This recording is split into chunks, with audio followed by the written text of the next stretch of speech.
Good morning, everyone. Loud. I can't hear that.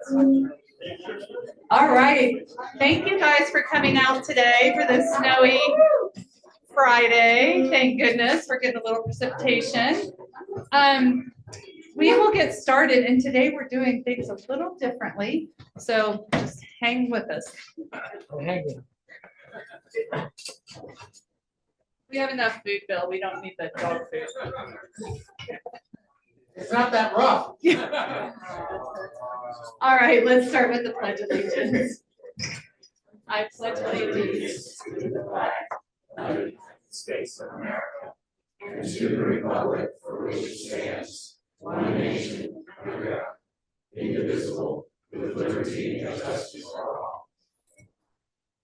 And the four-way test of the things we think, say, or do. Is it the truth? Is it fair to all concerned? Will it be beneficial to all concerned? All righty. Adrian, do you have the guest?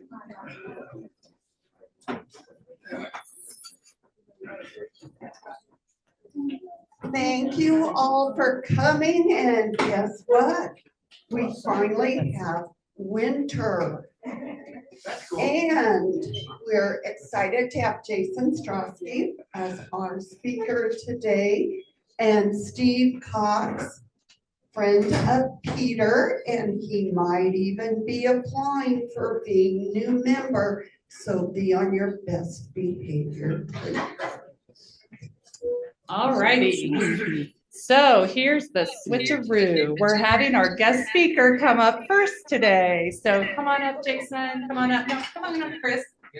You don't get out of introducing him. Okay, I'm filling in for Ted today. I'd like to welcome back Jason Stolsky from the Evergreen Metropolitan District. All right. Want to see your? I have work to do. Leave me alone. Okay. Well, anyway, we remember that Jason gave us an update on all the projects that EMD was doing about a year ago. Jason does the This is very complicated. the operations, emergency operations.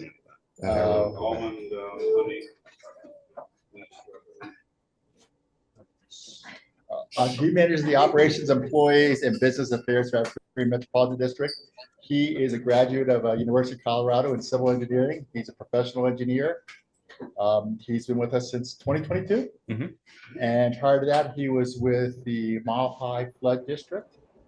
And if he doesn't have enough to do, he also coaches football at Evergreen High School. And you're on numerous committees. So welcome back. Thank you, Chris. Well, thank you all for having me, and sorry for changing up the schedule this morning. You know, like clockwork, we scheduled a drought committee meeting for 8 a.m. And of course, we did that intentionally because every time we do that, it starts snowing. So I'm going to have to try to be out of here as probably about 25 minutes or so.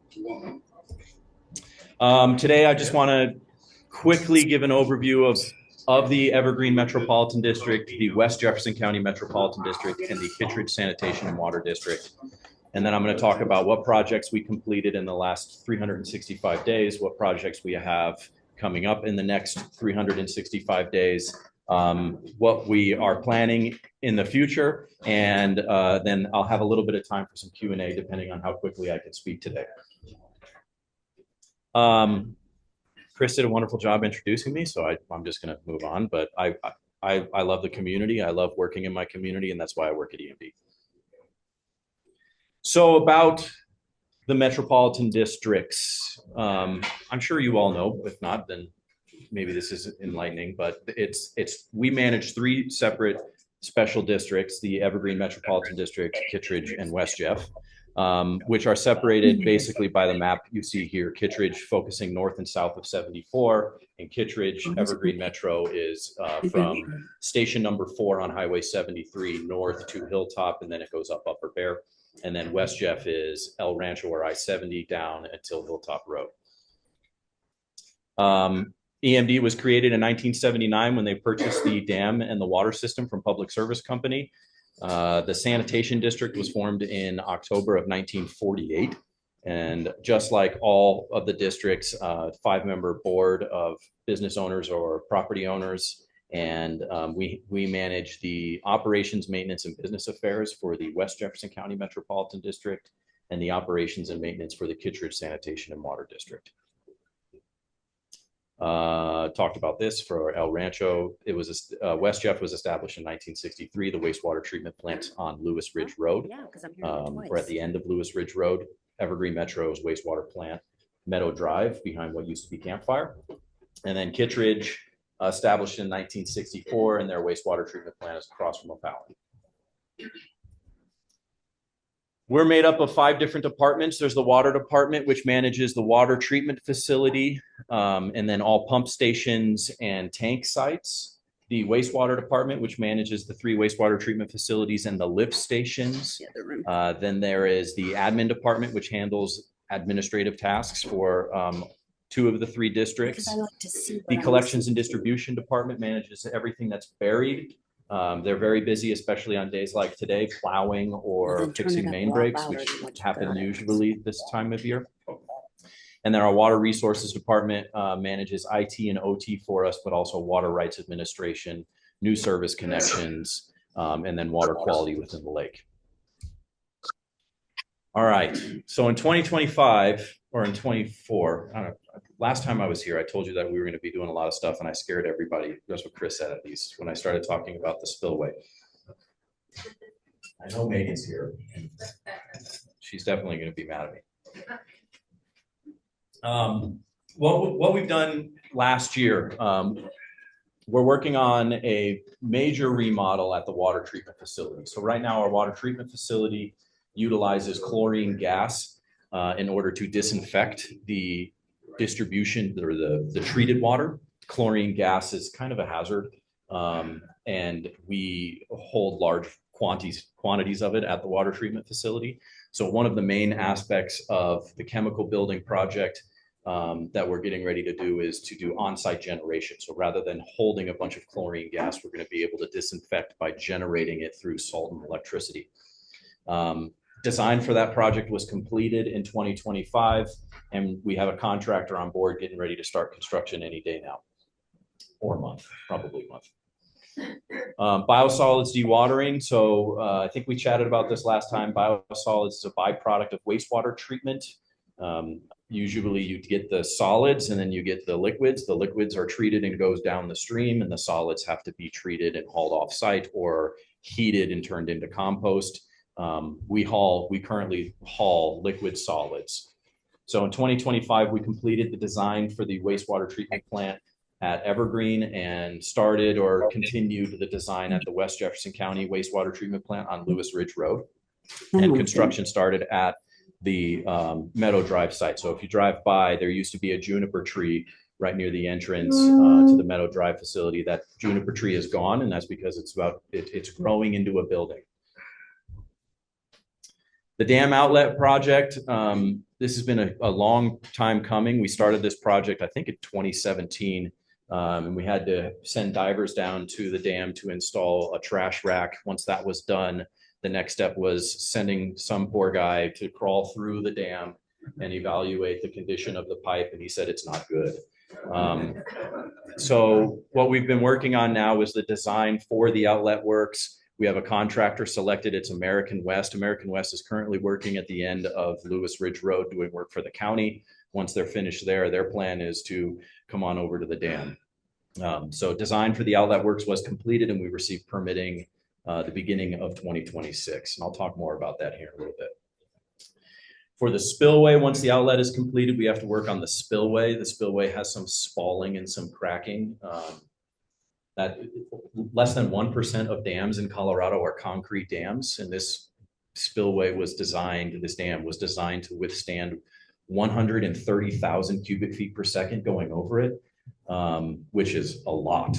And so we hired a consultant to help redo the hydrology and the downstream hazard analysis for the dam. That was just completed. Well, the inflow hydrology report was completed in 2025. And then we just submitted the hazard analysis to the state.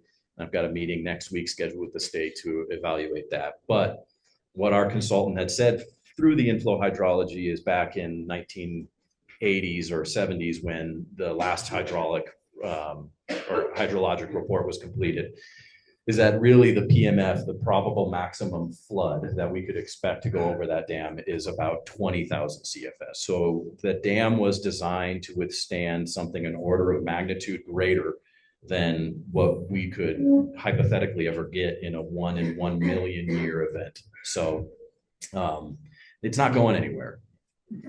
But if it does, I'd probably go to jail. So I hope it doesn't.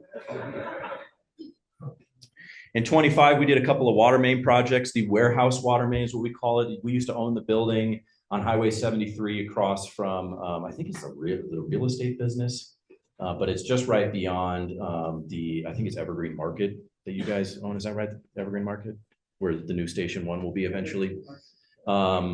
That was an 1.5 inch galvanized pipe, which is not a water main, and we needed to replace it in order to improve the level of service to come on that side of town. That was completed in 2025.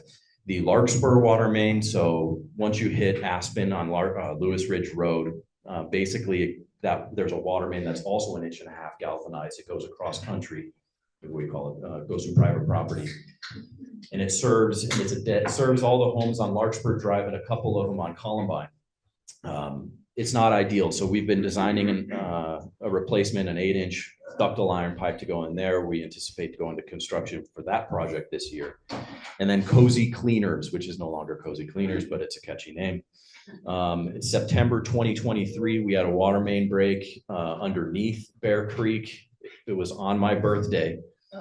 And I was not on call, and I was supposed to go to the Chili and Frijole Festival in Pueblo that day. And instead I got to work a water main break. It took us 2 years to fix that water main break. But it was finally finished in 2025. And that water main was built in 1957. It's one of 3 that crossed Bear Creek for Forest Hill. The other 2 were built in 1957. So we'll just hold our breath on those. We also purchased a lot of equipment, a valve exercising skid. It's basically a trailer that has a pneumatic arm that goes down and will count the turns and slowly open and close valves. That's how we perform maintenance on water mains. Pretty neat piece of equipment. Is going to help improve efficiency for the collections and distribution department. The Gap Vac truck, it's a beautiful forest green truck. If you see it driving around, tell the guys to go honk honk. It's $1 million truck, but it's very beautiful and needed to be replaced. And we got a crane truck. Crane trucks in the back of pickups are really hard to find. And then a sander. Building improvements, the water treatment plant, we purchased security systems. That was kind of a request of the Jeffco Sheriff's Office. Last year, there was an individual who went missing, and the thought was maybe he jumped off the dam, and they called us and asked if we had any footage of the dam, and we said nope. So they said, well, could you? And we said, probably a good idea. So we started purchasing equipment for that, and it's getting installed this year. And then, believe it or not, the admin building, HVAC improvements, when it's cold outside, it's cold in the building, and when it's hot outside, it's hot in the building, and it's miserable for me. And so we did some HVAC improvements at the admin building. Douglas Park, we own a piece of property at the top of Douglas Park. That is basically our spoils pile. Whenever we have main breaks, is where we bring all of the dirt. In the past, it's been difficult to get in and out because it's a dirt road. And so we removed an abandoned water main in the area and paved the road up there. Also trying to appease the downtown businesses. I don't think that the sediment is coming from our site because it slopes the other way, but at least now we can certainly say it's not us. And then we entered into an agreement with the state to do what's called energy performance contracting in 2025 for the Evergreen Metro District. It's a program where the state has approved vendors to come and evaluate the energy efficiency of all of your facilities. And they come up with what's called ECMs, energy conservation measures. They came up with like $5 million of things that we should do, which included like tear out all these trees and just put in solar panels everywhere. And ultimately we pulled the trigger on a couple of them, not $5 million worth, but maybe about $150,000. And it was stuff that should have a pretty good ROI. I think what we're expecting is around 8 years on energy saving measures. So that was 2025. And then in 2026, this year I'm going to be very stressed. So if you see me walking around pulling my hair out, just, it's going to be okay. I'd appreciate that. The chemical building. So I talked about it a little bit. This is a $4.5 million project that will start around June, around July. This project, like I said, it replaces the chlorine gas with on-site generation. It also looks at what's called the combined filter effluent system. Combined filter effluent system is a way that we test turbidity at the water treatment facility. The state, ironically, or not, we've had the system set up this way for 40, 50 years. And every year or every couple of years, the state comes and inspects the water treatment plant. And they're like, everything's great. Thank you for coming. Well, a couple of years ago, they came by and they're like, you're doing everything wrong. And so we have to repipe a bunch of the pipes inside of the chemical building for the combined filter effluent.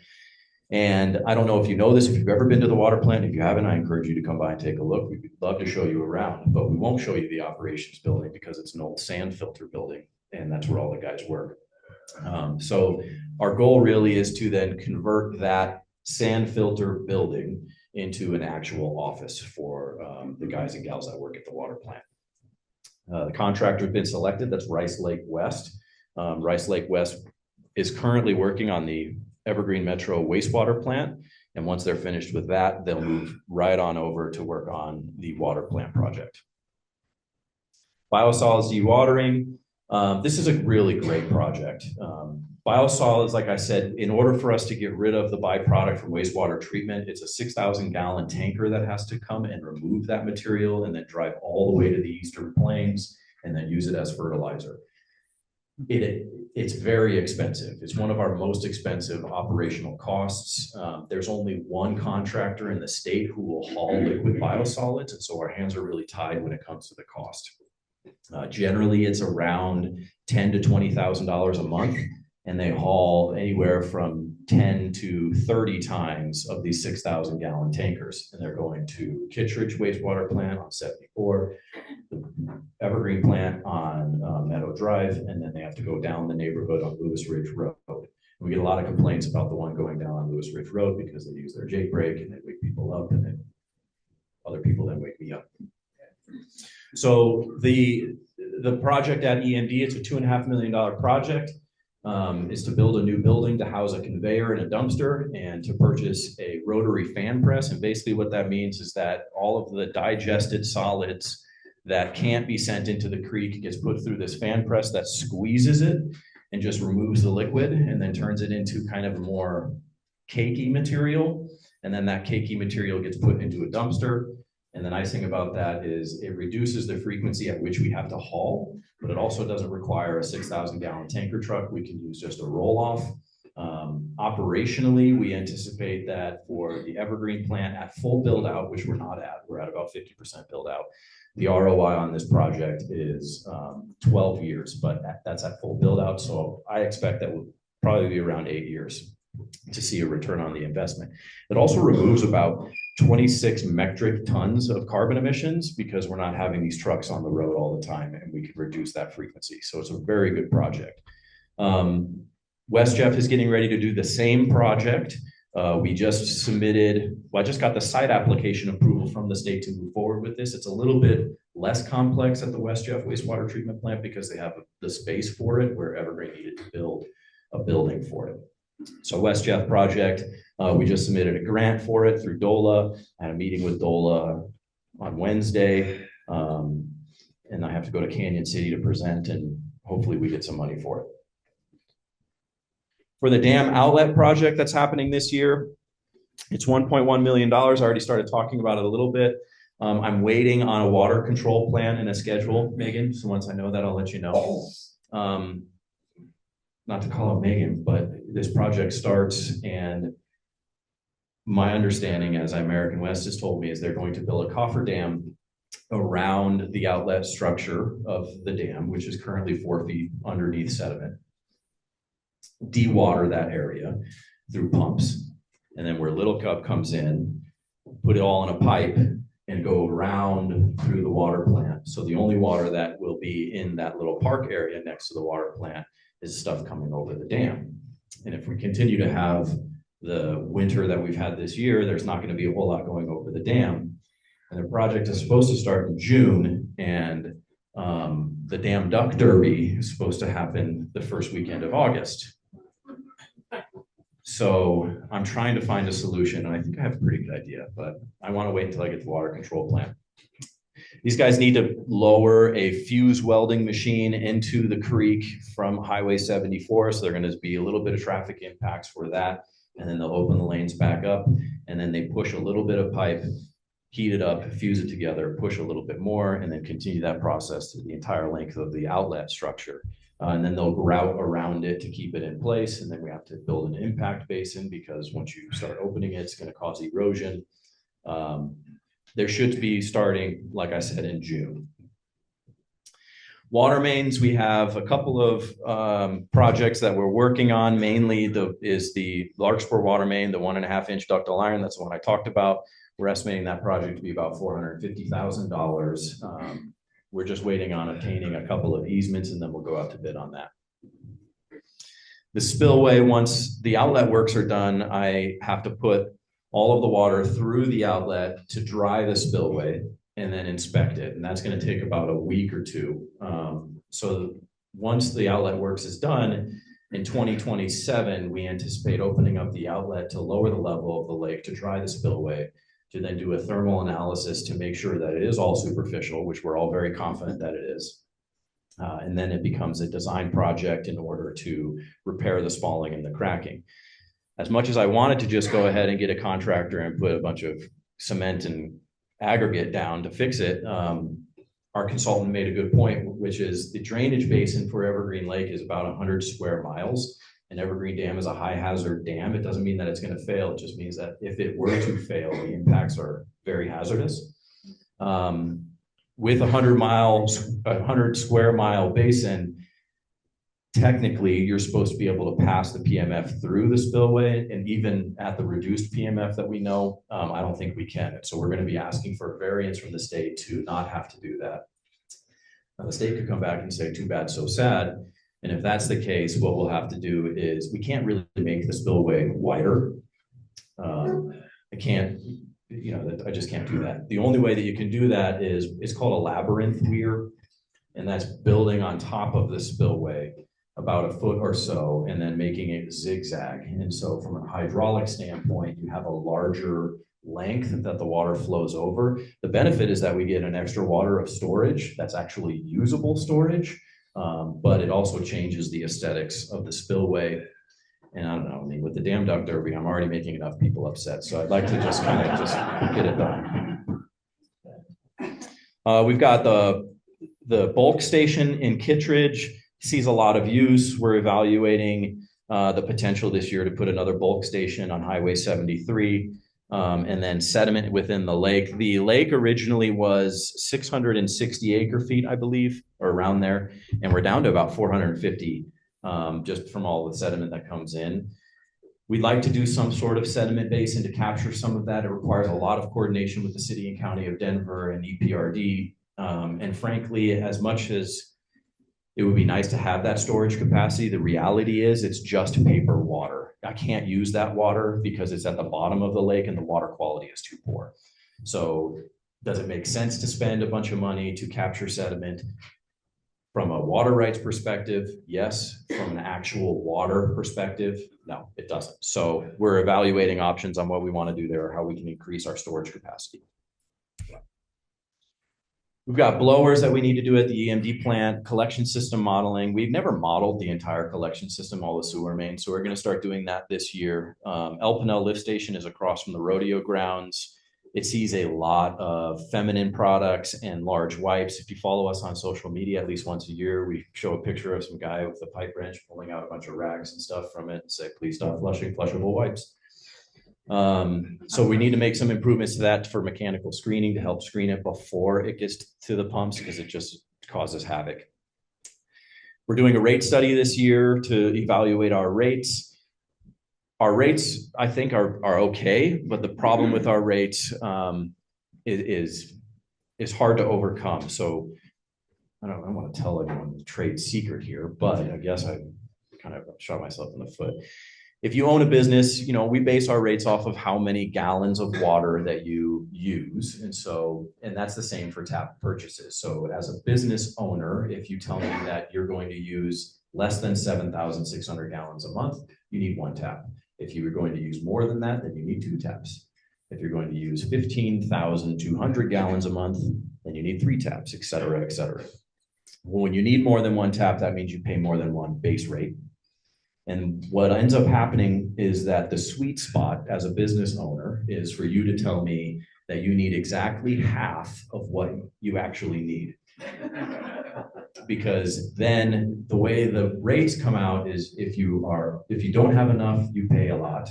If you have exactly half, you pay the bare minimum that you would have to. And if you have too many, because now you're paying too many base rates, you're over here. So we need to try to fix that structure because we have some problem childs in the area and encourage them to get the right number of taps. We're looking at a new skid steer. We've got a sewer main project we're doing in Kittredge. 10th filing lift station needs a generator. And then West Jeff, we have in the budget to start doing energy performance contracting with the West Jefferson County Metropolitan District. So what are our challenges aside from everything I just told you? Funding. So funding is always a problem for any type of utility, unless you're Excel and you can just increase your rates by 10%. Funding for us is really, really limited. Most federal dollars go to addressing lead and copper on the water side, and the competition for state grants is very, very fierce. This cycle for grant applications, and this is big news to you, Ken. I don't know if you know this, Ken's on the West Jeff board. There's $15 million available in state grants and $62 million of requests. And so last time I went in a suit and I didn't get any money, so I'm going to go in jeans and a t-shirt, and hopefully that helps. Our biggest problem really though is that development has declined in Evergreen. That's a problem for us, not a problem for anybody who doesn't like development, which is from the sound of it, probably like 95% of Evergreen. We rely on development to pay for capital projects, or we used to rely on development to pay for capital projects. When there isn't development, we don't receive capital revenue, which means that our ratepayers have to pay the price. So what we've done is we implemented these capital fees that if you are one of our customers, you'll see that there's a water capital fee and a wastewater capital fee. It's set up that way because if you live in West Jeff, your water, every dollar that you pay for water goes to the Evergreen Metropolitan District, and every dollar you pay for wastewater goes to the West Jefferson County Metropolitan District. The capital fees are so we can pay for these large capital projects that I'll talk about here in a little bit. When it comes to developer or any new development, we don't spend any dollars on that. So every time Jack Buchanan calls me about the observatory property, he pays for my time. And every time he asks my attorney something, he pays for my attorney's time. And every time he asks our engineers for something, he pays for our engineers' time. So development pays its way for everything. My time, design, construction, and then they give it all to us. And then we're responsible for maintaining it. So I want to talk about budget real quick, but the main thing I want you to focus on for all three of these is really the orange. So the dark orange is capital revenue, and the light orange is capital expenses. Oh, we're on low battery. I guess I better start talking faster. For the computer? Yeah. Oh, wait a minute. Keep going. So operationally, the blue line, the two blue should be generally pretty even. That's how we set our base rates, and our rates is we try to make it so what we take in pays directly for all operations. When we talk about capital projects, though, that's where there's the discrepancy. So you can see here for Evergreen, which is water and wastewater, 13% is capital revenue of the entire budget, and 32%, which doesn't really mean a whole lot, but it just shows that there's a huge discrepancy between capital revenue and capital expenses. Now, a lot of that is because we've been working on these three major capital projects the last couple of years. And so it ebbs and flows. Some years we spend a lot in capital money. very seldomly do we not spend anything in capital money. West Jeff is very similar. West Jeff, you can see operationally, it's very consistent, 20 and 18. And then capital revenue on the West Jeff side is much higher than capital expenses. There's two reasons for that. The first is that West Jeff has a higher capital fee than Evergreen does. The West Jeff capital fee is $15 per month per tap. In Evergreen, it's $2.50 per month per tap.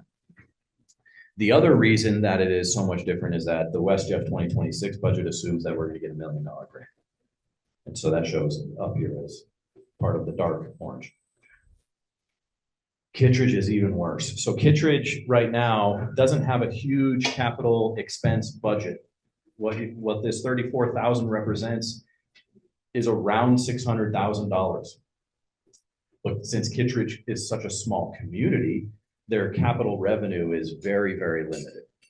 So they also have a capital fee, but there's no development really happening in Kittredge. There's the Sturm property, which is when you enter Kittredge on the left-hand side of Highway 74, that may develop. If it does, it's supposed to be somewhere between 20 and 30 homes. That would be a nice windfall of capital revenue for Kittredge, but certainly doesn't solve some of their problems. For operational issues, fire flow is an issue. We did a model in 2025, 35% of our area cannot provide adequate residential fire flow, and 60% can't meet commercial fire flow. That doesn't mean that 60% of the commercial areas we don't have adequate fire flow. It means 60% of the entire district doesn't have adequate fire flow for commercial properties. So we're starting to work to look at what type of federal grants there are to improve distribution networks to really improve fire flow, by working with other partners as well, like the fire district and federal partners in the county and et cetera. Regulatory compliance, there's something called the TMDL, total maximum daily load. That is a regulation that says that we need to reduce the amount of phosphorus that we put into the creek. In order for us to do that, it's going to cost about $20 million. Now, I firmly believe that the phosphorus that is in the Bear Creek Reservoir is not a problem from point source dischargers like wastewater treatment plants, but rather non-point, like septic systems or internal loading. And so we're trying to fight that with the state. But if not, in the next 10 years, we're going to have to spend about $20 million to fix this problem. I'm already spending too much money. So our 5-year CIP, what does that mean? It's not really 5 years, but it is several years. $47 million in needs we've identified. And like I said, our capital revenue is declining. So we've got some challenges ahead of us. EMD, it's $33 million that we're looking at in the next 10 years. Mainly because the wastewater treatment plant TMDL is probably 10 years out. In order to do that project, it's going to cost $12 million alone. That's a huge project. I'm going to squash the rumor. We were looking at buying Campfire, and ultimately, as of, I don't know, 2 weeks ago, we are not buying Campfire. We did an analysis to see, can we do a TMDL project without the additional space? And amazingly, the analysis said if we were to buy Campfire, it would be $13 million. And if we weren't to buy Campfire, it would be $12 million. So we decided not to move forward with that. Am I doing okay? Yeah. All right, I'm almost done. That's fine. West Jeff, $8 million. Most of that is the TMDL. Kittredge, $6 million. Most of that is the TMDL. So we've got a lot of needs coming up. Q&As. There we go. See? Right on. Yes, I'm going to just go this way. It looks like you enjoy your job. It looks like you enjoy your job, so thank you for your service, because I think most of us in here would not want a job. But my question is, does something come to mind that was just super hilarious or funny that you could share with us that happened in your line of work? I mean, I work with who? Tell us a funny story about that. Well, I mean, I guess you'd be surprised what you find when you're jetting a collection system. The guys have found a lot of things that people flush or they don't want or don't mean to flush. And we have a rule with the C and D guys where it's finders keepers, because if you're gonna stick your hand in there to remove whatever it is, you get to keep it. So I guess, it's all poo. What's a great thing you found? I think someone found a diamond ring once, which is probably pretty good. Hi, Hi. I live on Larkspur. Mhm.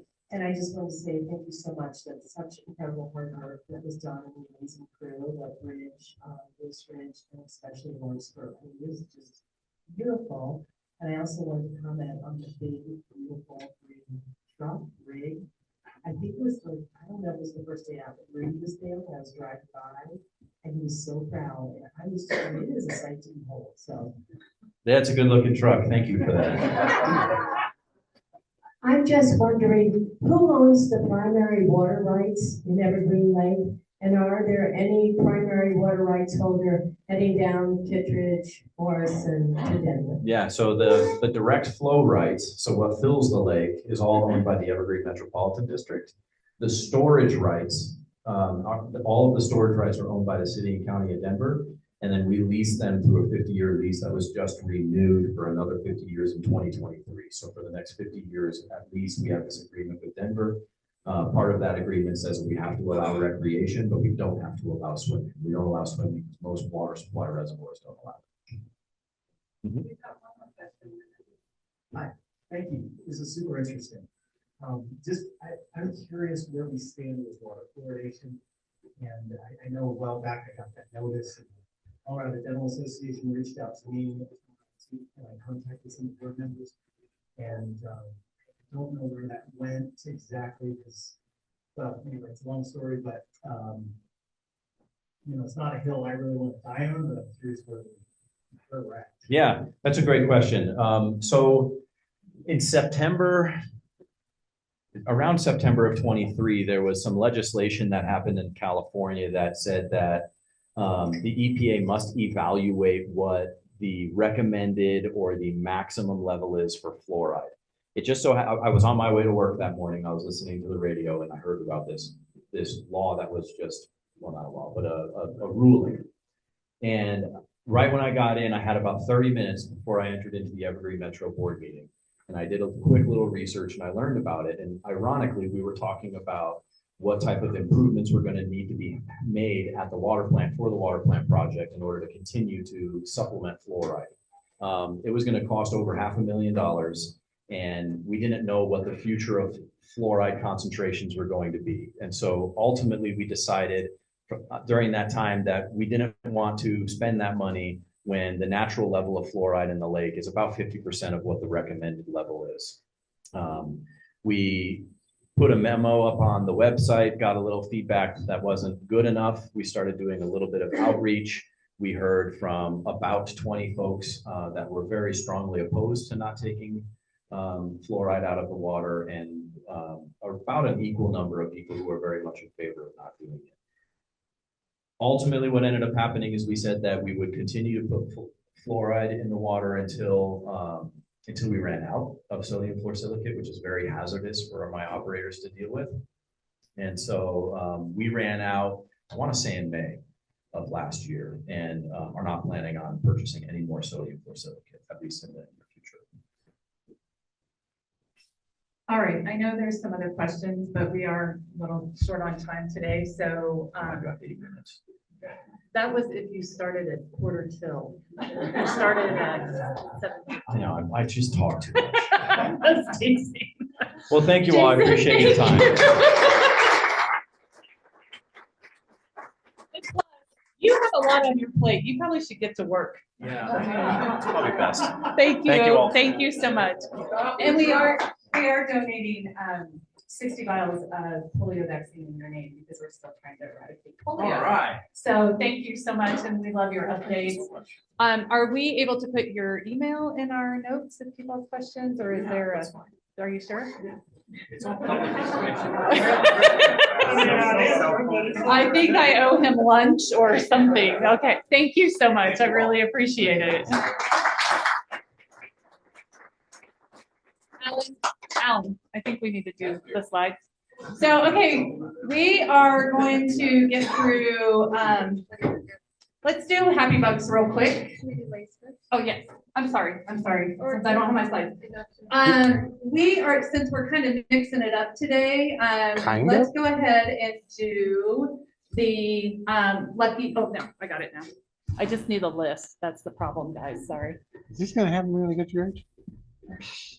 Get out of here. Oh, Thank yeah, you. birthday. Yeah, we're gonna do birthdays. That's why I was waiting for my slides, because I didn't memorize everybody's birthdays. I'm really sorry, and I don't know why the formatting is wrong. But anyway, we have Barbara Wingate was March 1st. Katie was March 1st. Jim Davis, May 5th. Kathy Egan, I don't think she's here, May 9th. Ted Ning, or March, yes, thank you, March 16th. Kay, Okay. is the 21st. Becky Cunningham is the 25th. I don't think she's here. Karen Aylen is the 27th. And Jenny Boshin is the 28th. Thank you. Happy birthday. All right. I swear these were all in line when I did them last night. Anniversaries. Eric Gill, 28 years. Woo! Russell Hammond, 14 years. He's out celebrating, I guess. Chris Fisher, 10 years.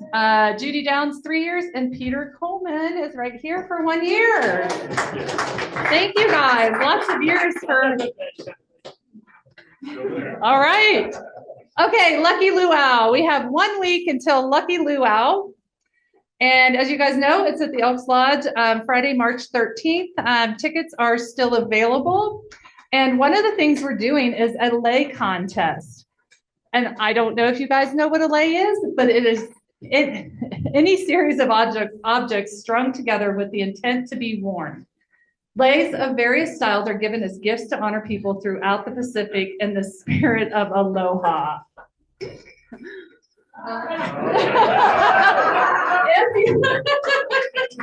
We do have a contest at our Lucky Luau, so if you guys need some inspiration, we have a lot of inspiration here.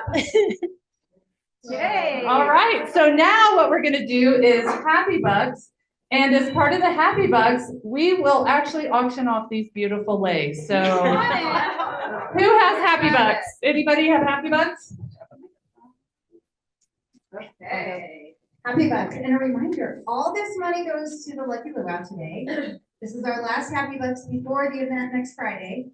And if you don't have cash, I'll give you an IO Happy Bucks envelope. You can pay me later.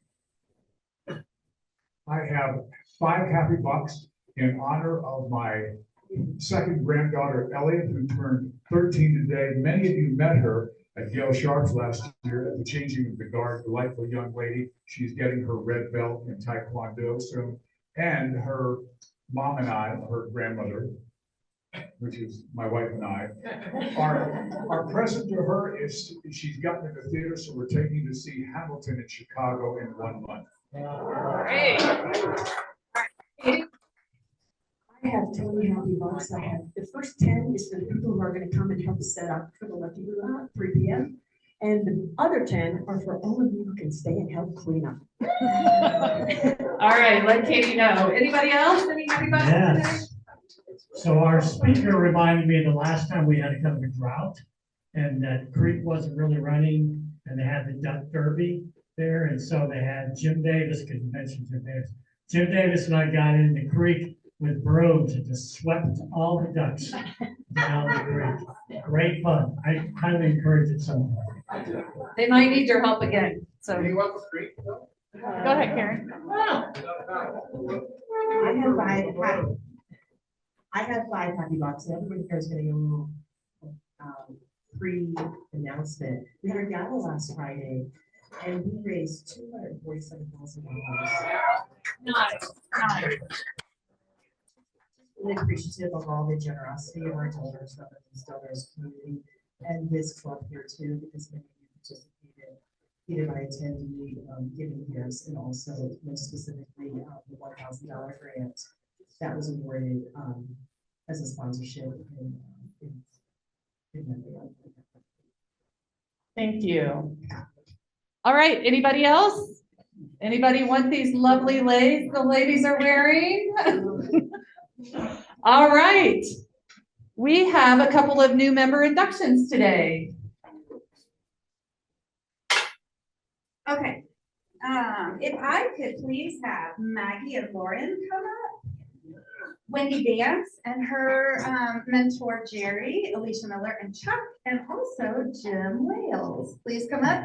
You haven't really been inducted back into the club, so we're just gonna knock it all out while we're doing this. I can cross you off my list.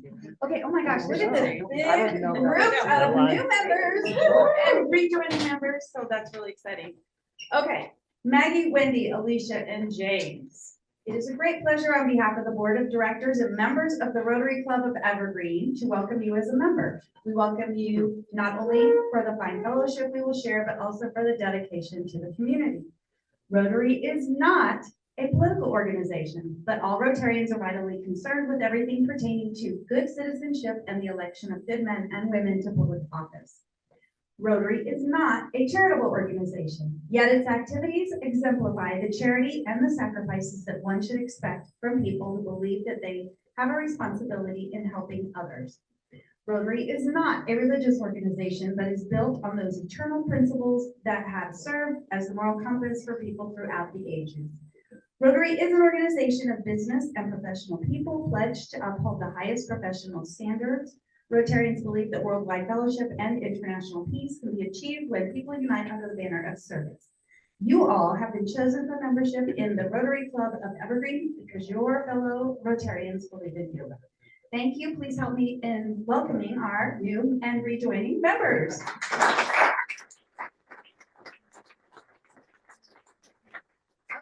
We're going to hear from each of these new members and rejoining members. Just a real quick little why you joined our club, a little bit about yourselves. Okay, start with Jim. Okay. Just after 20 years, came back. My wife and I became investors in my availability. Sure. Wendy Vance, I've been in Evergreen since 2014. My father's been heavily involved in Rotary for the past probably 30 years at this point. Heard about it a lot. Now my kids are graduating from high school shortly, and I need a new play group and avenue of service, and I'm really excited to be able to serve the community continually. Awesome. Good morning. My husband and I moved here almost 3 years ago. This is Maggie. Maggie.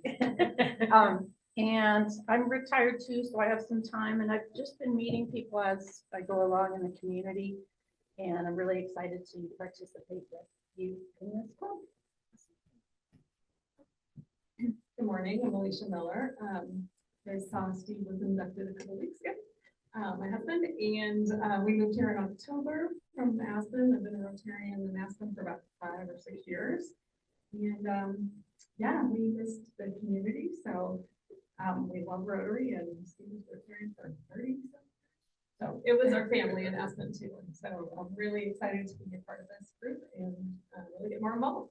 So thank you.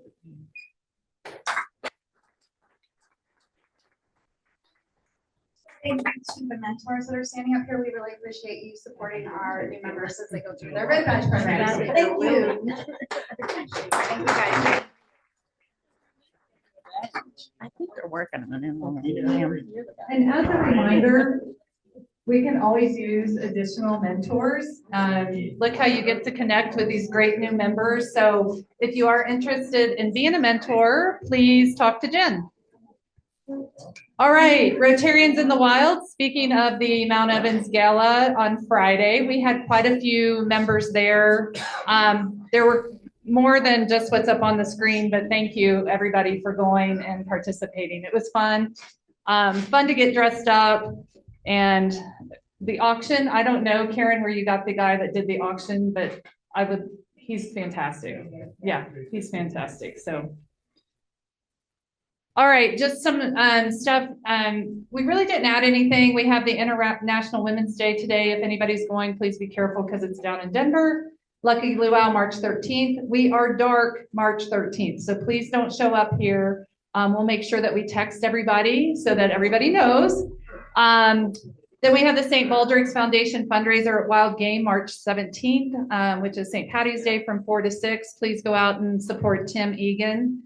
And also Matt and getting their head shaved. And that's for fundraising for children's cancer research. And then we have the Rotary Book Club, April 7th at 5, and that's at Todd Bastian's house. Lynn, his wife, is hosting. Deadline for Rotary Legacy Projects is April 15th. If you guys have questions, I know there's some people that are doing these, putting in for the projects, please reach out to Kurt Harris. You can ask me, but then I just ask Kurt. So just go straight to Kurt. He can give you a good answer. And then we have the Outdoor Lab After Dark fundraiser, May 2nd. Well, the ice melt, the tank or the tub fell the other day. Yesterday, I think I drove by there. It was like half in. So if anybody did an early date for that, hopefully you won. Area 8 Social is April 23rd, Celebrate Ryla. Center of Love Kenya trip is August 4th, and then the Tanzania trip is in February. Okay, oh, we're doing really good on time. So today is National Dress in Blue Day, and it's actually for recognition of colorectal cancer and how that screenings will help.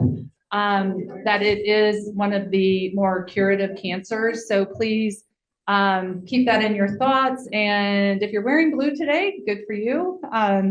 But I think, it's just that we want to recognize that we can fight against this cancer. I think we are, do we have any general announcements? Come on up, Chris. We did a good job of wrapping this up.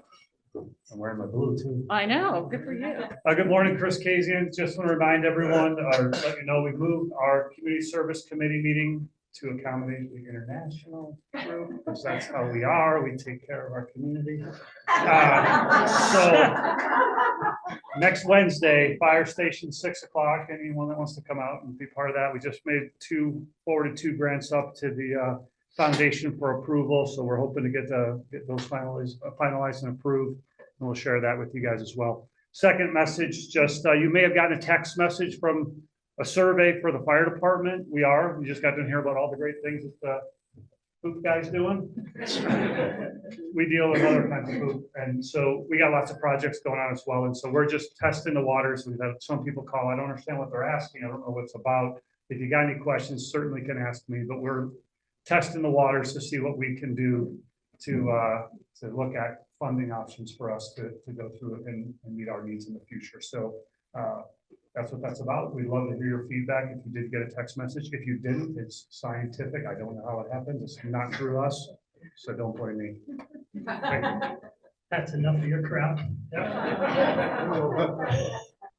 Hey, two things. I don't have any updates on Tom or Jim as family of Rotary. So if anybody else does, please let me know. Get them. It was great hearing from a couple of people. Just heads up on those because I didn't make the last couple of meetings. The other thing I wanted to say is when I send those emails out, there's 100 people that have signed up for the emails. There's 124 members, I think. Yeah, we did that. Okay. We went over it last week. Got it.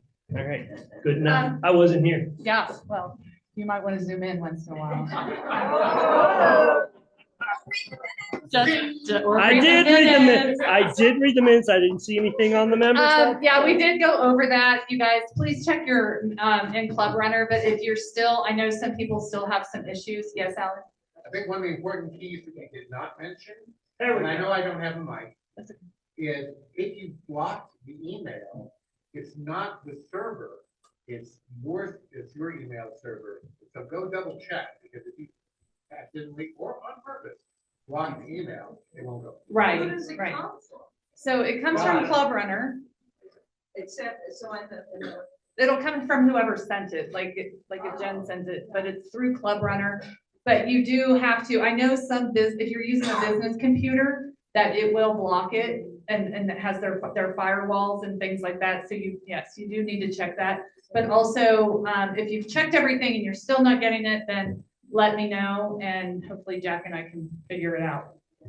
Everybody didn't know everything. Stop it. Okay, hey, the Chorale concert is coming up next weekend. It's Saturday down at Welshire, Sunday here at Rockland. I know there's a small group at least going on Sunday at Rockland, and I hope you join us. And if you want a little business card as a reminder, here they are. Are they still needing volunteers? Oh, not so I much. did get an email for volunteers, they were looking for volunteers. Well, yeah, I'd rather have a ticket sold. Yeah. But I'm just, yes, I would too. I'm just saying that, I mean, if you guys feel like volunteering. Good morning. I'm Dave Laughlin, and I just wanted to quickly update you guys on the home show. We've got that coming up now just a little over a month away on the 11th and 12th of April. We're still looking for volunteers for, all the different things, the administration, the parking lot attendants, all sorts of just little jobs that need help. And anybody who can help us with that, we certainly appreciate it. Thank you. I'm sorry? Oh, yeah. Last night you should have gotten an email from me with the link to the Sign Up Genius and also the Foothills sign up. It'll be out there. Anybody got it? I did. Oh, I did. I guess you just sent it to me then. Yeah, I sent it to Erica. Well, Jen will put it in the notes and then we'll resend it out. Okay, so we're talking about the luau and it's gonna be great fun, and thank you to everybody who has donated. Thank you to everybody who's bought tickets. There's still time if you wanna buy tickets or donate. You can do it from now until next Friday. Just want to remind you. Yeah, Dave sent that out about 5:30 last night, so we'll make sure it's in the minutes and we'll resend it out. And just remember that you should receive an email from either Jen or Katie for the notes on Friday, Saturday, or Sunday to follow up from this meeting. You also will receive one about the speaker on Monday or Tuesday. So if you are not receiving those, and plus Carolyn's pictures, please let us know.